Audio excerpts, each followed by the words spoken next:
The Trans-Siberian Railway, historically known as the Great Siberian Route and often shortened to transit, is a large railway system that connects European Russia to the Russian Far East.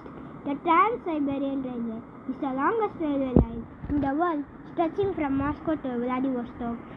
The journey takes 8 days and 7 nights, and it covers 8 time zones.